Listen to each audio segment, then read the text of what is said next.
25 years of independent and fearless journalism. Good evening and welcome to Newsnight. In this edition, Professor Ransford Jampo and Dr. Paul Butako, involved in sex for grade scandal, have been suspended by the University of Ghana. We have details coming up shortly here on Newsnight. Bilsa South MP tears apart report of committee that cleared Senior Forestry Commission and NPP officials of any wrongdoing in the illegal rosewood business, describing it as a cover-up. It is on record that no NPP official is involved in the illicit rosewood trade. So I don't know where the EIA might have gotten it from. As fears grow over existence of contaminated gizzard on the market, interagency power play is frustrating efforts of the Food and Drugs Authority to act on the unwholesome meat you might be consuming. We had a meeting, management in FDA. We decided that despite what is going on, we have not seen a copy of the alert. Let us call veterinary services and ask just for a copy. When we called, the response we had was that we cannot give you a copy till the Minister of Agric has any clearance. We have details on that, and former news editor of the Enquirer newspaper, Raymond Archer, describes the demolition of his printing press at the Ghana Trade Fair Center as unacceptable. I'm not renting a trade fair building. I'm paying them ground rent. I rented the land from them and built my own structure on it. They brought me here and allocated this land to me and collect rent religiously for the past 10 years. We are legal tenants of the trade fair. So we will just now look at our lawyer to look at the best and the most legal way forward. And in business, the country earns almost $6 billion since commercial production of crude oil in 2011. And later in sports, joint top scorer in the Premier League, Yaya Mohammed received the backing of his coach W. Otando to beat Victoria Adebayo to the Gold King title. And later on flip side, it is dangerous for our party. But you know, there is nothing Botos cannot do. And I can tell you that Botos can let you succeed, Botos can let you fall. And Botos can bring a whole party down. An advice from one man to another, good advice or bad advice. That's coming up on Flip Side. Do join us with your thoughts and comments via WhatsApp is 0244-340-437. I am Emefa Apawu. And my name is Mensah. If you want to join us with your views and comments, feel free to do so. Newsnight is brought to you by Puma Card from Puma Energy, cash-free convenience.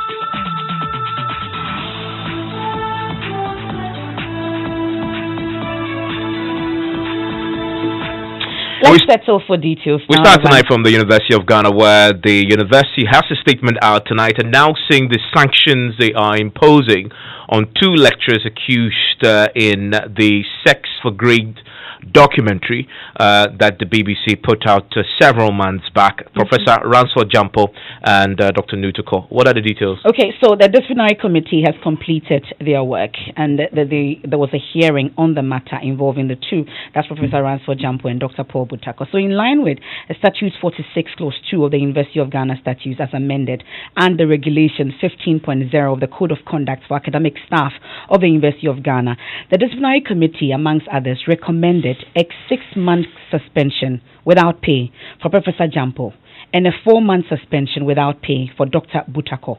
The suspensions take effect from January 1, 2020. Now, in addition, Professor Jampo and Dr. Butako are required to undergo appropriate training on the University of Ghana's sexual harassment and misconduct policy, as well as the Code of Conduct for academic staff of the University of Ghana. They will be required to receive a positive assessment after the training before resumption of their duties. They are also required to undergo annual assessment for a period of 5 years. Now, a fact-finding committee chaired by Justice Vida Akoto-Banfo, we all recall, a retired Supreme Court judge, had investigated allegations of misconduct against Professor Jampo and Dr. Butako following the broadcast of the famous BBC documentary titled Sex for Great. We covered that extensively, and a cover in Western African universities. It wasn't just Ghana. They covered. We know about Nigeria as well. Now, the fact-finding committee found evidence that they had contravened the relevant provisions on misconduct in the University of Ghana statutes and the Code of Conduct for academic senior members, and recommended that the case be referred to the disciplinary committee for senior members. And that's where we are now. The disciplinary committee has since completed their work, and management has accepted the recommendations of the senior members disciplinary committee and has informed Professor Jampo and Dr. Butako accordingly. The University of Ghana would like to assure all students, that's concluding part of the statement, and it says that they are assuring all students, faculty, staff, other stakeholders and the public of its commitment to rooting out any act of misconduct, sexual harassment or any other form of harassment, and that it will not tolerate any such acts among students and employees of the university. And this is signed by Stella Amwa. She's the Director of Public Affairs. We're still working the lines to raise her for more details on this. So that's where we are now regarding the Sex for Grace scandal and the issues that were brought against Professor Ransford Jampo and Dr. Paul Butako. Yeah. And so if you're just joining us tonight, the sanctions for the two workers, staff of the University of Ghana, Professor Jampo and Dr. Nutako. Professor Jampo has received a 6 month suspension without pay, whilst the Dr. Butako is 3 months. 4 months. 4 months. 4 months without pay. If you recall, Dr. Butako was the individual captured in the video who used the term "Can I be your side guy?" In the particular video. Professor Jampo himself was also caught on that video having a conversation with somebody who posed as a student who he had taken out and bought drinks for, and also shopped for. Actually, bought a shoe for as well. So that's a sanction and the recommendation of the committee accepted tonight by the University of Ghana. What do you make of that? Share your thoughts with us here on News 9024434037. Now, government committee that cleared a senior forestry commission official and MPP bigwigs of any wrongdoing in illegal rosewood business is tonight facing harsh criticism following the release of its report. Now, the 5-member committee says it found no evidence to back the claim. A report by a US-based Environmental Intelligence Agency last year claimed permits were being given to MPP officials illegally despite a ban. The report also cited Senior Forestry Commission officials Nana Nsia for allegedly taking bribes from exporters to give them permits. But the minister says the committee's investigation showed there was no corruption. I'm glad to state that the committee did not have adequate evidence to establish corruption cases against any officials of government. However, the failed investigations revealed that there are several institutional weaknesses and lapses in the rosewood trade. The committee was unable to prove the allegations made by EIA that CITES permits were for sale based on investigations of witnesses, both material and persons. The video footage and other materials from the EIA did not provide enough evidence for collusion. The then focal person for CITES permits, Nana Kofi Adunsia, has challenged anyone who claims he paid monies to him for CITES permits to come out and prove the allegations. It is on record that no MPP official is involved in the illicit rosewood trade. It is on record. So I don't know where the EIA might have gotten it from. Well, Joseph Opoku-Gakpo, he's covered rosewood extensively. He joins us in studio with more. Joseph, what else does the committee's report say? A number of them, including a claim that with regards to the ban that the minister said had been enforced. To quote the report, he says the ban has been effective in reducing the number of rosewood being harvested in communities, and that what is being seen currently are isolated cases. So the committee found that really the ban that both the EIA and a previous joint investigative documentary had said was actually not being quite effective enough. The committee says it's actually effective and it's reduced the number of rosewoods being cut down and exported out of the country. According to the report, they also found that allegations that the EIA made that the permit for exports were being sold to some individuals, and that following the examination of materials and interviews as well as the footages that the EIA provided, the committee says they are unable to prove that allegations. You recall that Nana Intian, who you mentioned earlier, Evans, in the video that the EIA put out some months ago, there was a claim in that video that an individual who was ready to export rosewood said he would pay a bribe, a cut on the exported rosewood to him, so that then he would allow for that to happen. The committee said when they examined that particular evidence, they came to the conclusion that the evidence was not strong enough to prove this particular allegation. The committee also said that investigations actually show that there were situations of some of the illegal rosewood being diverted to places like Vietnam, even beyond the allegations that some of them were being sent to China. That the committee admits, and they say they're taking action against the people involved. And the committee also says that they found that when it comes to the situation of the processing of rosewood species in the country, their field visits show that it's also declined quite significantly. And the most important of all that the committee says they found is that despite the challenges and all, there was no evidence that anyone had been corrupted along the chain, right from where the rosewood is cut to its export out of the country. There was no evidence show that any form of corruption was involved, as had been alleged by the EIA, including the claim that some NPP officials in the EIA report were actually benefited from this illegal trade. So the report specifically attacks the EIA and the quality of work they did. What exactly does it say? To quote the minister's words, some of their claims and the methodology with which they came to the conclusion that more than 6 million tree species of rosewood had been exported was actually non-scientific. Asuma Cheme is actually the minister. The allegation by the EIA that Ghana has exported over 6 million rosewood trees between the period 2012 to 2019 is a gross overestimation of Ghana's rosewood export trade volumes. Based on the inventory data available, Ghana does not have that quantity of merchantable rosewood trees to be harvested and is 489,766 trees and not 6 million, as inaccurately stated by the EIA. The EIA methodology used in the calculation of number of trees harvested in Ghana is not scientific and cannot be accepted. Now, there were a number of recommendations. You want to take us through some of them? One of them, the committee is recommending that the Bureau of National Investigation and other security agencies undertake a forensic audit when it comes to the numbers of exported rosewood and ensure that what the committee says has been disparities in figures is actually up.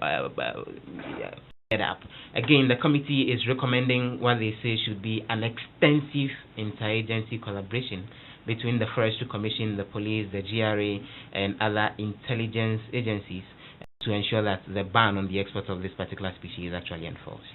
Well, the committee may have done an extensive work, according to some, but fundamentally, you have been on the ground. What this report says, is it a true reflection of what is on the ground?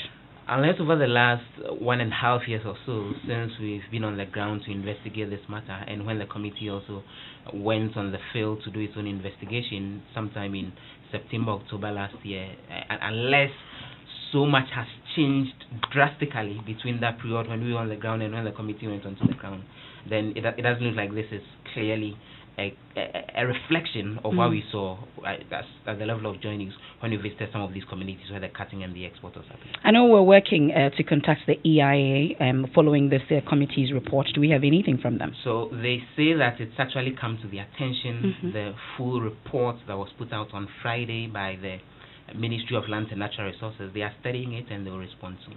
Okay, but let's go on to the phone lines now and speak to Dr. Clement Apak. We know he's the MP for Busa South and he's been an anti-Rosewood campaigner for many years. We also have on the phone Francis Menu Adano. He's a member of the 5-member committee that government put together that investigated this issue. Thank you very much for your time, gentlemen, here on Newsnight. We'll start with you, Dr. Clement Apak. So you are describing the report of this committee as a cover-up, the same committee that invited you that you did not show up. How then do you describe their work as a cover-up?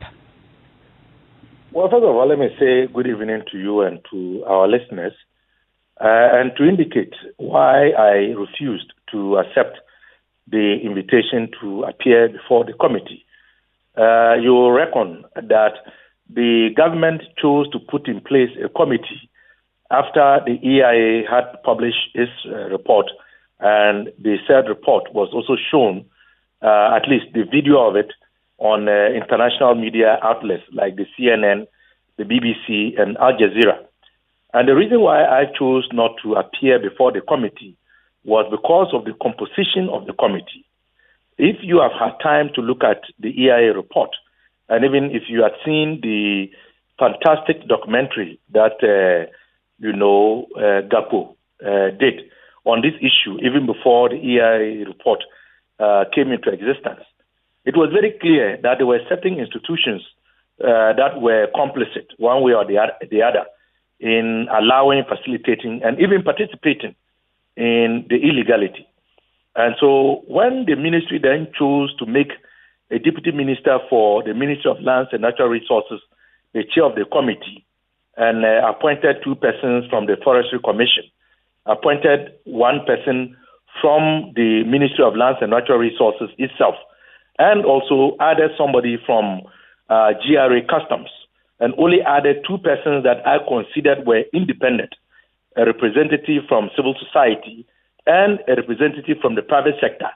I said, whoa, how do you go at this issue by appointing persons who are from the same entities that people know that the EIA report itself had indicated were complicit in the process? So I had a fundamental principal problem with the composition of the committee itself. And so from the onset, my claim, and I think I've been borne out by the outcome, was that this committee would do everything possible to exonerate and protect government officials and party officials whom the EIA said were complicit in the process. So that was the reason why I chose not to appear before the committee. Well, they went ahead with the work anyway, and they've cleared all of them of any corruption, we are told, at least from part of the report that Joseph has just given us. There is no corruption in the dealings as well. It's something that you reject as well. Yes, I do. Because if you look at the findings of the committee, the first point is where it says that the committee did not find adequate, underlined, the word adequate evidence about the involvement of any government official in any act of corruption with regards to this rosewood trade. But the second finding, I think, is much more revealing and exposes the first finding. The second finding actually says that the committee, however, became aware that there were acts of corruption in the value chain of the species. So how then do you go and say that you didn't find anything to hold a government official or a public servant accountable, and yet in the second finding, you agree that there's been corruption? And we all know the way the processes work. We know that the permits are issued by the Forestry Commission with the approval of the ministry. We know the processes from the source have to be initiated and then looked after by forestry officials. There are various barriers.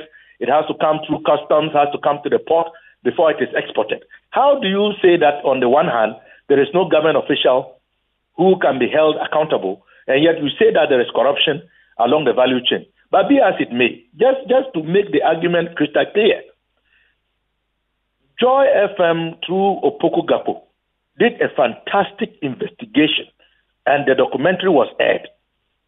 The committee did not see the need to invite Opoku Gapo or Joy FM to come before the committee and to present what other better particulars they had on what they had uncovered. Neither did the committee, as far as I know, invite the EIA to appear before the committee.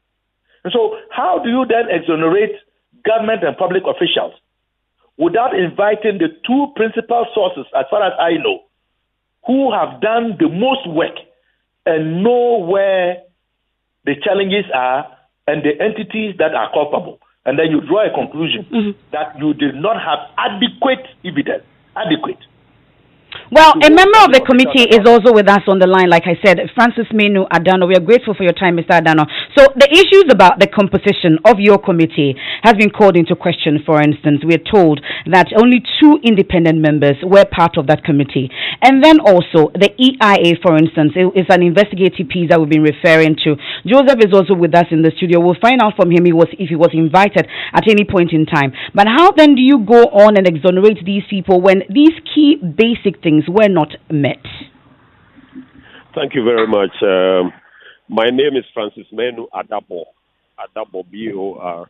I'm chairman of the Lands and Forestry Committee in Parliament. Thank you. I listened to your presentations and from my good friend Apawu too. The Minister for Lands and Forestry, in his own wisdom, formed this committee in consultation with his people, and they formed this committee. And I was invited from Parliament to be a member of the committee. We had these 2 people who my good friend Apawu also described as independent people. They were all there to represent the civil society and the forest research. And we started this work. Initially, my good friend Apawu made a statement on the floor of Parliament against this rosewood trade. So we travel up north to the upper region with him, to his own people. And it was so clear that nobody travels from down south to go and fell the trees up there. It's his own people who fell the trees before these salvage permits are given out. So I was expecting my good friend to join his DCE and the chiefs that we interviewed over there. We interviewed a lot of chiefs. And some of them recommended that instead of fighting the people, they don't have any gold there, they don't have any bauxite. That is what they also do to get their living. So we should rather do some plantation and come and replenish what they have lost in the forest. That was a recommendation from his own people. So I think instead of coming out to challenge this committee report and whatever, he has a duty as the member of parliament in the area to fight the felling of the tree, because nobody travels from down south to go and fell the trees up north. Nobody. So he has a responsibility with his people up there to fight this felling of the rose trees. And please, when you travel up north or to the upper region to investigate this rosewood, the rosewood is not there like a forest, except some few places. It's not there. It's not a continuous forest that you would get all the trees in one particular location. People cut them one, and carry them to some point to sell them. People carry them one, and then they buy them one and put them together as a pile. Well, Mr. Adabo, at least we've seen that in the documentaries, but I would want to find out how the committee went about its work, because you did this based on the EIA investigative piece, amongst others, which includes Mr. Joseph Opoku-Gakpo's report. Did you invite the EIA? The EIA brought their own documentation, which we used for our report, and then the documentary they brought, that guided us as to how to go about with our investigation. So that's what we did. And Apawu himself was also invited. I heard him saying he didn't come for some reason. He should have come to tell us all what he's saying today, just to help the committee work better. He should have come. What form of document did the EIA present to you, for instance? A documentary of what they wrote in their documentation. That is what they brought to the committee, and that is what we watched. So why were they not invited? Why didn't they come personally to give you evidence in terms of what they put together in that documentary? Honestly, I cannot answer that one. But I know definitely my people, the committee, were in touch with them during the investigation. So that is what I can say for now. Is it that we didn't find it necessary to bring them into this investigation and a report that you put together that exonerates everybody that they've indicted? We travel north, south, along the trade routes and everywhere. And the report we presented is exactly what we saw on the field.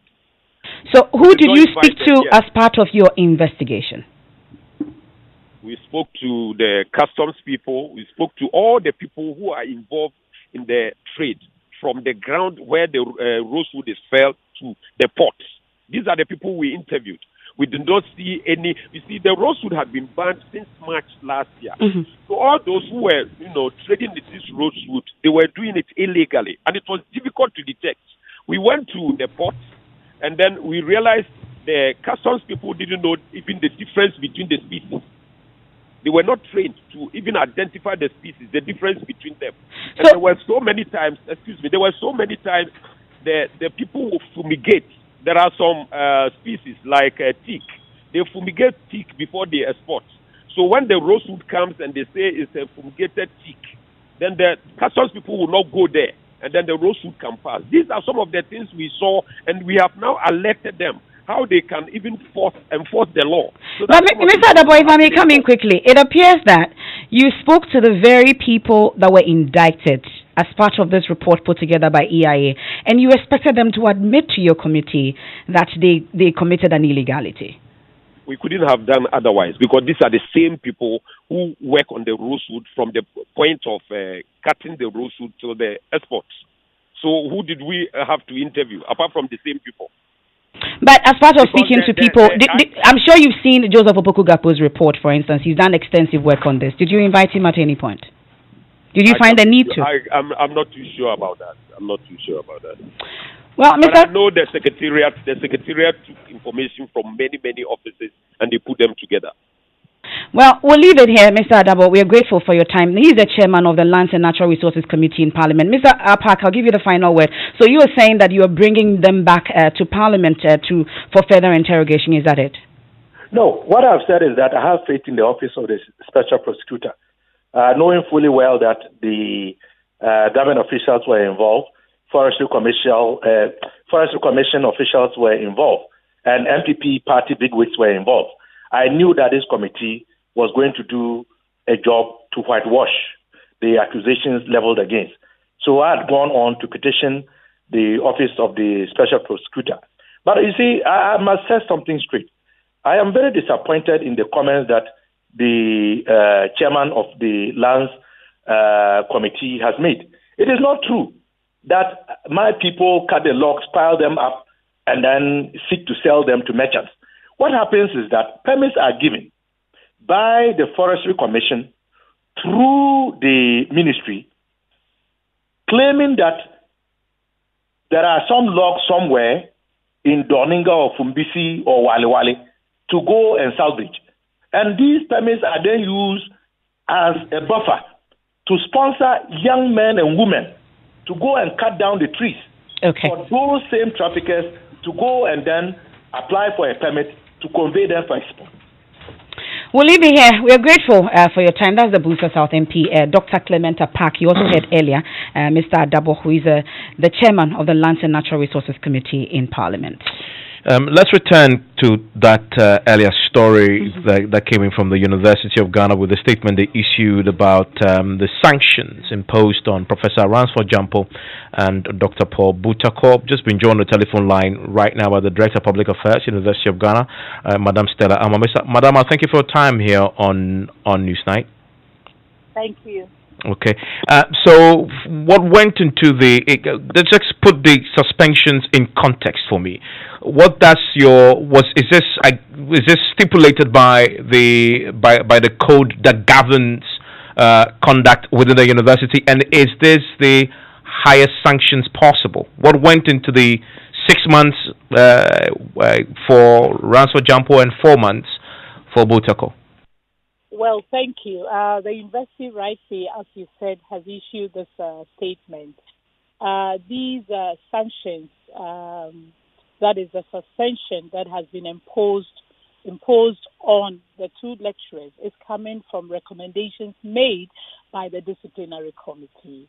I cannot go into details and tell you what went into it, only to inform you that this recommendation made by the disciplinary committee has been accepted, and the two lecturers have been informed accordingly. Does this mean that indeed they were found to have misconducted themselves in a way suggested in the documentary? Well, as you very well know, the documentary titled "Sex for Grades Undercover in West African Universities." We first set up a fact-finding committee, and they did the investigations, and they were found to have contravened relevant provisions on misconduct in the University of Ghana statutes and code of conduct for academic senior members. And that is why this fact-finding committee referred the matter to the disciplinary committee.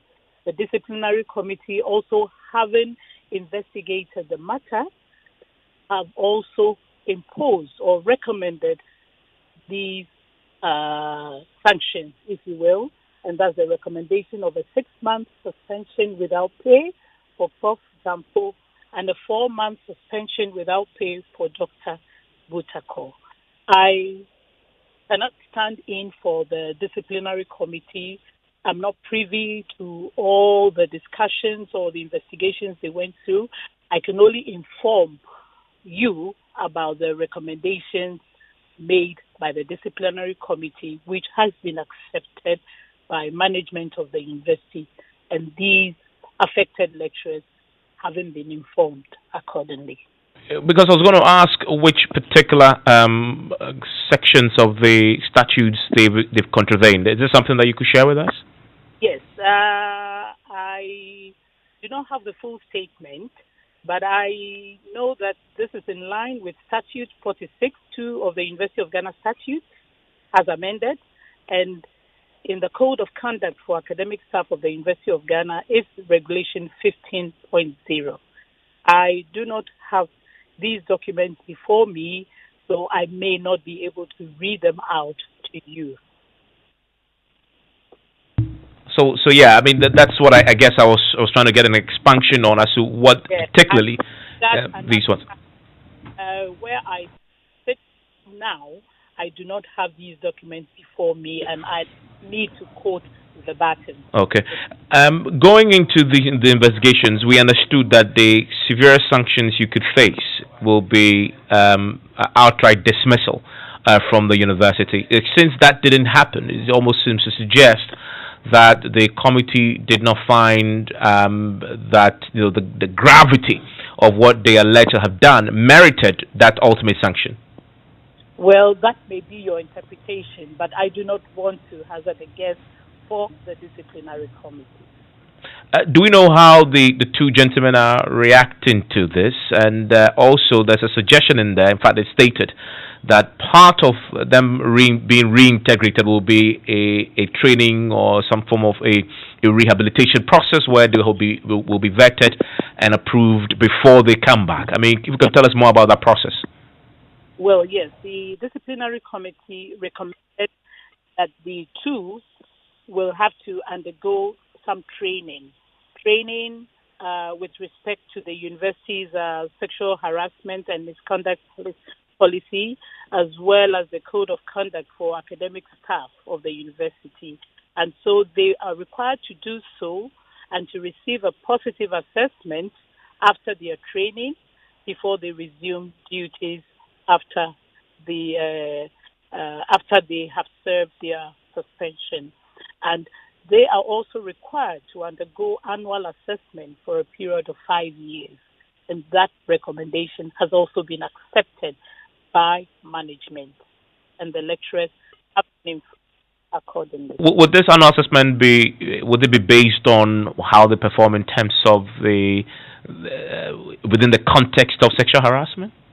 Oh, well, the university's code of conduct for code of conduct expands, not just there is a code of conduct for academic staff as well as a policy that guides sexual harassment and misconduct.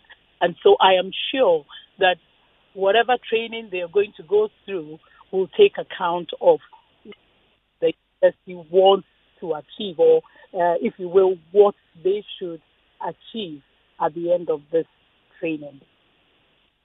I'm grateful that you could join us. Madam Stella Amwa, she is the Director of Public Affairs at the University of Ghana. Still listening to News Night on Joy 99.7 FM. Still ahead. We have a Arrive Alive campaign, and then as fear grows over existence of contaminated gizzard on the market, interagency power play is frustrating efforts of the Food and Drugs Authority to act on the unwholesome meat you might be consuming. We had a meeting, management in FDA. We decided that despite what is going on, we have not seen a copy of the alert. Let us call veterinary services and ask just for a copy. When we called, the response we had was that we cannot give you a copy till the Minister of Agri has given clearance. And later on, flip side. It is dangerous for our party. But you know, there is nothing Botos cannot do. And I can tell you that Botos can let you succeed, Botos can let you fall. And Botos can bring a whole party down. You want to stay with us for details. And George Wiafe has a very latest from the world of business. Hi, Emefa. Hi. Well, nothing. Strength of a woman. Is it? You have to have willpower. Control yourself. That's what it is. What's in business? Well, coming up in business, the country earns almost $6 billion since commercial production of crude oil in 2011, and government to soon deliver on implementation strategies for Continental Free Trade Agreement. The business news on Newsnight is brought to you by MTN Business. Welcome to the new world of business. Kingdom Books and Stationery, your number one-stop shop for all your office essentials. First National Bank, we are the bank that understands your business. First National Bank, how can we help you? And remember, it has been 25 years of joy and providing up-to-the-minute market numbers and connecting businesses to the regulators of their respective markets. Mr. Barr has big dreams for his business, Barr & Co. Limited, and his family, making them a reality man to long drives and queues. He's lost precious time struggling to pay his suppliers in China, Turkey, India, and other parts of the world. With the First National Bank global payment via our online banking enterprise, he now pays for all that in the convenience of his home or office, giving him time to focus on family and growing his business. Use our online banking enterprise to access Forex when you need it. It takes a bank that does more to help your family. So who's helping yours? First National Bank. How can we help you?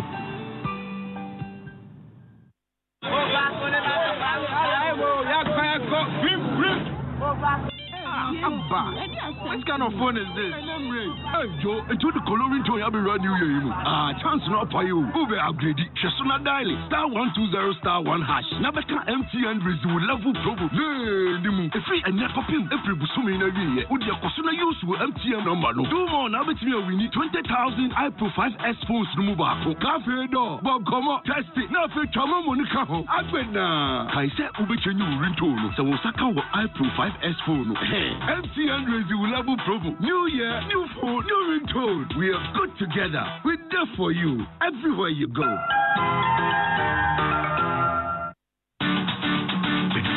We give you nothing but the best. We stay above the rest. More quality, more affordability. Kingdom Books and Stationery. Everybody's going to the one and only shop where customer satisfaction is a guarantee. Kingdom Books and Stationery. Oh yes, with our 30 days credit facility with no interest charge, free delivery services, and our free consultation on setting up your office, Kingdom Books and Stationery is unmatched in our delivery of quality and affordable office essentials, equipment, and furniture. Experience world-class customer service in all our branches in Accra, Tema, Kumasi, Cape Coast, and Takoradi. Call us on 0302-764-101 or visit our website at www.kingdomgh.com. Kingdom Books and Stationery, your number one-stop shop for all office essentials and stationery. Terms and conditions apply. We know it's important to create a productive and supportive working environment by investing in your employees' health. With a leading international track record, Apex Health Insurance is regulated and licensed by the National Health Insurance Authority to provide medical insurance services to institutional clients, families, and individuals. Apex Student Package and International Medical Solutions are all here to cushion you. Visit Apex Health Insurance Office at Zion House, Boundary Road, Road, Shiashi, or call 0501-683-914 or 0232-000-015. In Kumasi, we are located opposite Prempeh College, Sofo Line, and in Takrady, Apex Health, your preferred health insurer. To be successful, you need to have an eye to spot opportunities and a plan to harness them. Amazing products like Waka Now Pay Small Small. Yes, Pay Small Small allows you to lock down great travel deals with a down payment of only 25%, leaving you with cash to meet other pressing needs. You have the liberty to pay the balance in up to 3 convenient installments. Be smart. Use Pay Small Small. Visit wakanow.com.gh to get started. Waka Now. Let's go. Joy 99.7 FM. Welcome back to Business on Newsnight. Now, the country has secured almost $6 billion since the Commerce Commission production from April 2011. Now, this was contained in the latest Bank of Ghana report on petroleum funds. There is more in the following Business Desk report. A report from the Bank of Ghana indicates that exactly $5.8 billion was secured between April 2011 to December 2019.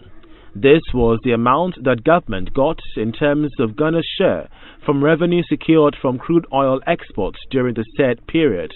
The earnings come from over 50 million barrels of crude oil exports from the various oil fields in the country. Now, here's a breakdown of how the funds were disbursed. About $2.2 billion went to annual budget funding, while $1.8 billion was advanced to the Ghana National Petroleum Corporation, GNPC. The Ghana Heritage Fund, which is supposed to be set aside for future spending, had about $534 million. The Stabilization Fund, which is supposed to support budget projects, had about $1.2 billion. Also, total receipts from the firms operating on the country's oil firm stand at almost $1 billion. However, they are concerned that Ghana could have earned more in terms of revenue from oil-related activities. And that's a Business Desk report. Now, government has inaugurated 7 technical working groups to formulate local strategies for implementation of the Continental Free Trade Agreement. The group, which is expected to begin work from next week, will be making significant input to the national strategy by government towards the implementation of the whole pact. Minister of Trade and Industry Alan Chemanting is hopeful the group will meet the specific targets given. Technical working groups are required to develop very specific program of intervention in their technical working groups. That will feed into the National Action Plan for the CFTA. As we explained earlier on, the framework for the CFTA is only providing a market access opportunity for African countries that have ratified the agreement to take advantage of the African market. But it doesn't mean automatically that once you ratify the agreement that the benefits of the CFTA would accrue to you. Trade and Industry Minister Alan Chemanting. Be strategic over the full implementation of the tax whistleblower scheme. That's the advice coming from tax expert William Demetia to the Ghana Revenue Authority. Now, this was after the authority hinted that it will soon be rolling out its enhanced tax whistleblower scheme to help expose tax defaulters. But Mr. Demetia says authorities must be strategic with the way they go about this move. Sometimes you need people to give you information because you may not know the things that are happening in that particular organization. But we must be careful that it is not abused, because there's a tendency that people may want to abuse the system for private gain. And so we must put in the needed measures to ensure that these are genuine persons who are giving genuine information, and because of the information they gave, they are being rewarded of a sort for that particular effort that they've done. I always say that ideas are good, but how you implement them are critical. So we need to put in the necessary safeguards to ensure that these things are not abused, because it can be a channel for people to be able to game the system and get unnecessary income or get money that they are really not entitled to.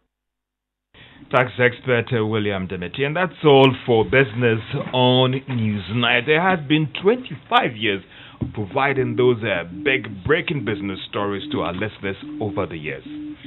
Thank you very much, George. Let's do some of your comments that you've sent in via WhatsApp. This one from Yao Fusu. He says that the Ashanti Regional Police PRO and his team are really not enforcing the law for Kumasi's drivers to wear their seat belts. 90% of drivers in the Ashanti region do not wear seat belts. We care for your safety foundation in Atlanta. That's where he's sending that one from. We'll be getting into our Arrive Alive campaign shortly. And the suspension of the 2 lecturers is a good call, but I pray that they are not sacked because back at UEW, female students will be running after male lecturers with mean interests. Okay, righteous sense that one. Musa Nima says the NPP is involved in almost every. Okay, now this is Fred Noah in Olansky says this one. He says this is a very good move from the high hierarchy of the university. This will put most lecturers to the right path because this issues in the university is so rampant, and even in some training colleges in the country, the media has to work hard to bring this country to order.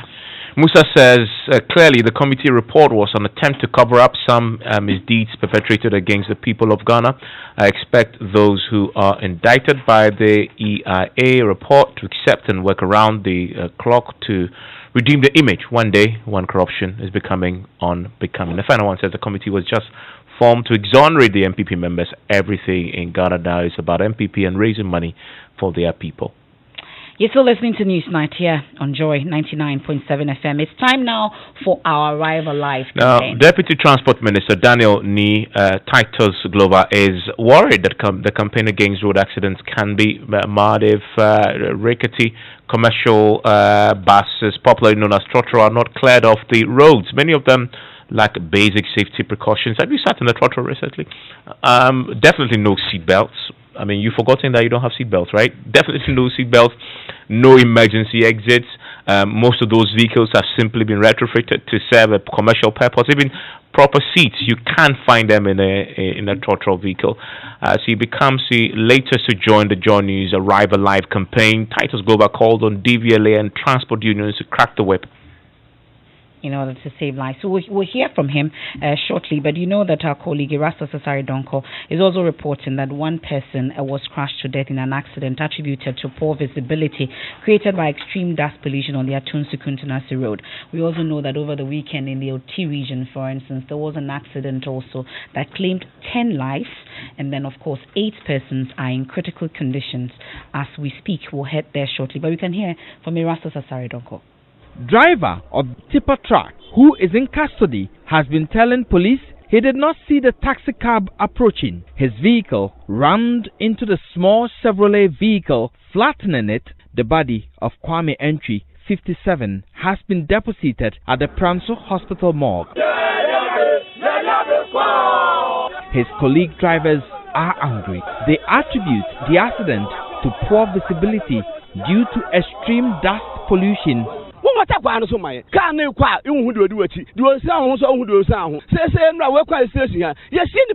don't have a problem with Kofi Job working on this road. We just want him to water down the dust. You don't see who is driving ahead or beside you when driving. 3 people have died on this road due to this. In yesterday's accident, the tipper truck was virtually sitting on the taxi cab. Whilst driving from the scene of the accident, the severity of the pollution was visible. The problem may be compounded in the night with no street lighting. Well, so I was telling you about the accident in Karachi, OT West District, like OT region, over the weekend. Officials of the Karachi Government Hospital say they are working double shift to deal with the over 50 victims of a deadly road crash over the weekend. Dr. Edmond Tego is the acting medical superintendent of the hospital. Currently, we are referring some of them, discharging some of them. There's no further deaths. This morning we are on the rounds to check the necessary details. But would you say that those who sustained severe injuries are coping? Yeah, some are getting better, some are being discharged. Some are being referred depending upon the level of the case. Now, my colleague PSC Nanaya Safo in the following report has been interacting with the Welfare Secretary of the Seko New Plan Station, Kasim Al-Hassan, and they are calling for all buses to have seatbelt. They want it to be made mandatory.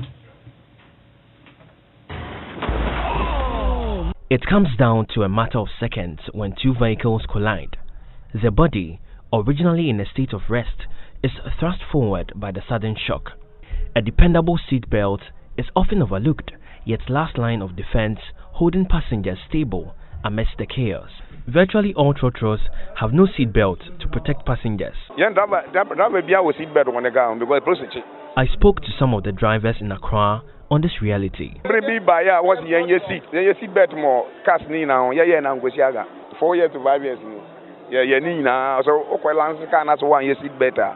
One lance in Fema. Yeah, I don't know.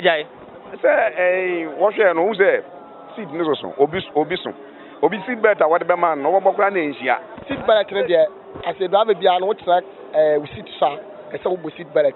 Seat belt in the worker and more. For Welfare Secretary of the Circle New Plan Station, Kasim Al Hassan, seatbelt laws need to be enforced without fear or favor. My recommendation is that the Minister of Road and Transport to coordinate with our authority, if I talk about authority, like National DPRTU and then other Protoa and other sister stations. See, they need to be meeting to discuss the way forward. Because accident is one of the things that takes our life than even is and wherever. It should be mandatory for every bus that carry a human being must have a seatbelt. Because when you enter plane, every seat has a seatbelt. But why not a transport on the road? Because it's all transport. In the meanwhile, Joy News encourages citizens and passengers alike to speak up on road safety measures, particularly seat belts in the country. Buckle up, arrive alive. That's our campaign. You need to wear your seatbelts at all times. We want you to arrive alive. Let's do sports now, and Benedict is here with the latest. Hello, Benedict. Hi, Evans. You know, we are celebrating 25 years of independent and fearless journalism, and of course, the weekend was all about two players in the Ghana Premier League. On Saturday, Victorian Adebayo hit a brace for Interlies in their shock 3-1 win over Chelsea at the Golden City Park. That took his tally to 10 goals in 9 games. Well, Yaya Mohammed of Aduana Stars responded in equal measure with 2 goals in their 5-2 defeat to Liberty Professionals at the Carindorf Park yesterday. Now, that also took Yaya's tally to 10 goals, same as Adebayo. Now, Yaya Mohammed's coach W. Otando is backing the former Kotoko striker to win this season's goalkeeping race. The Adebayo player is announcing his presence since he arrived in this country. After the Wafu tournament, we did not see what we saw in him. Now he's showing. But Yaya Mohammed is telling everybody that as much as we talk about age, he's fantastic and it's wonderful. And I'll root that. I'll give him all the support and the prayers that he will take the goal king this year, which we have promised. So that's the Aduana Stars coach W. Otando speaking on Yaya Mohammed. Well, there is a statement from the National Sports Authority Kumasi branch, and it's got to do with the Babara Stadium. It says preparations towards the hosting of Ghana's 63rd Independence Anniversary celebrations, and this to officially inform users of the Babara Sports Stadium for both football and athletics purposes of the temporary closure of the stadium with effect from Monday, that's today, and this to enable the Youth and Sports Ministry have ample uninterrupted time to fix critical places of the stadium before the celebration of our Independence Day. Well, Spanish champions Barcelona have been granted special permission by La Liga to make an emergency signing outside of the transfer window, and Pep Guardiola has also confirmed that he's staying at Manchester United despite what possibly could be a relegation to League 2. Now they've been banned from playing the UEFA Champions League, something they will contest for 2 seasons, but he says he's not moving anywhere. Also, you know, Ike Casillas, former Spanish World Cup winning goalkeeper, he has announced his intention to run for the presidency of the Spanish Football Federation. Tonight is a big game at Stamford Bridge. Chelsea up against Manchester United, of course, your team. Well, we'll see how that goes. Thank you very much, Benedict. Now, former news editor of the Enquirer newspaper, Raymond Archer, has described the demolition of his printing press at the Ghana Trade Fair Center as totally unacceptable. According to Mr. Archer, no notification was served on him, but admitted authorities of the facility some time back had said they were on a mission to redevelop the place and might carry out such an act. Emefa Evans Chinri has more in the following report. More than 10 structures made up of shops and a printing press were demolished Monday dawn. According to Raymond Archer, a former news editor of the Inquirer newspaper and owner of the printing press, he took the case to court after authorities announced the intention to redevelop the place. Mr. Archer claimed an injunction was issued by the court to stall the demolition exercise, but authorities at the trade fair company carried out the exercise without their consent. He said he legally acquired the property and doesn't expect to be treated in an unfair manner. What has been happening with us and trade fair is that about a year ago, they said that they wanted to redevelop the trade fair. So we said, okay, we're happy that the trade fair gets redeveloped, because it came to a point where we even had to bring light here. Things were not the best. Then they told us that, well, in redeveloping the place, we had to leave the trade fair.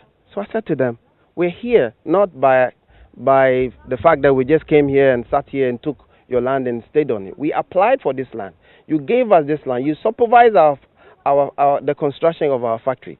So even if there's going to be redevelopment, I thought the best thing was, one, to at least include us in the redevelopment, or two, to alert us that, okay, look, we think that we want you to leave, but these are the terms under which we want you to leave. They said they were not interested in anything. They just wanted us to leave so that they can bring their own businesses here. So it was one harassment after the other. So we decided that we're going to go to court. So we went to court and we got an injunction on the trade fair. Last Wednesday, they went to court to remove the injunction. And our lawyer immediately filed an appeal and a stay of execution and served them as at Thursday and Friday. This happened on Wednesday. Then Sunday night, with all those things pending, they decided to come here and come and destroy the factory completely. Asked about what he intends to do next, Mr. Archer answered that his lawyers will handle the matter. The way it works at trade fair is very simple. If you want to have a business here, you first will apply to the trade fair. Mind you, mine is not, I'm not renting a trade fair building. I'm paying them ground rent. I rented the land from them and built my own structure on it. So what I did was, that was somewhere over 10 years ago, I applied to trade fair that I had a packaging business that I wanted to set up. So I needed a facility to build a factory. They brought me here and allocated this land to me and collect rent religiously for the past 10 years. To tell you, we are tenants here. We are legal tenants of the trade fair. So we will just now look at our legal, our lawyer, to look at the best way and the most legal way forward at the moment. Authorities of the facility were unavailable to comment on the matter.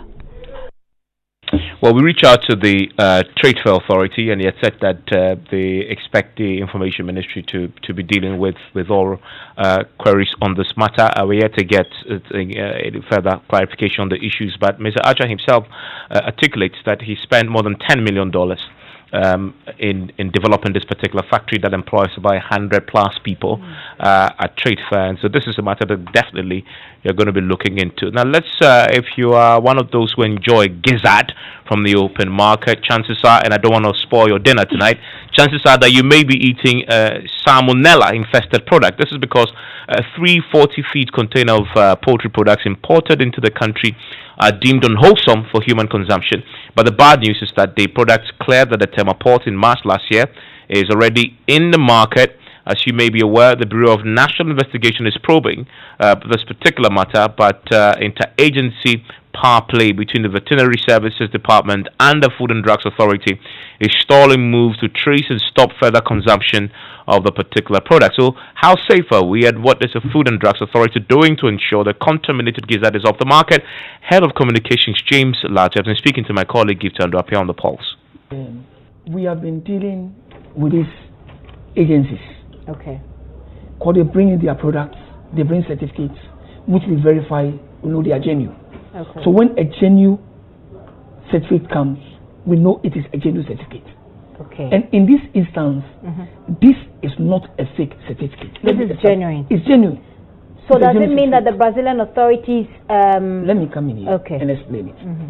You see, for instance, a batch of gizzard had been produced, and then the batch had been distributed to different countries. Okay. Along the line after distribution, it was noticed in a particular batch that there's a contamination. James Latte is head of communications of the Food and Drugs Authority. And haven't we missed Atubiga? He became famous when he appeared before the Supreme Court some time back, right? Exactly. When he was charged with contempt of court. That's it for Newsnight tonight. We'll leave you with Atubiga's latest showing in an interview with former colleague Kofi. And stay tuned in. That's My Opinion is coming up next with Nana Ansakwao. And he's asking, do we deserve the governments we elect? If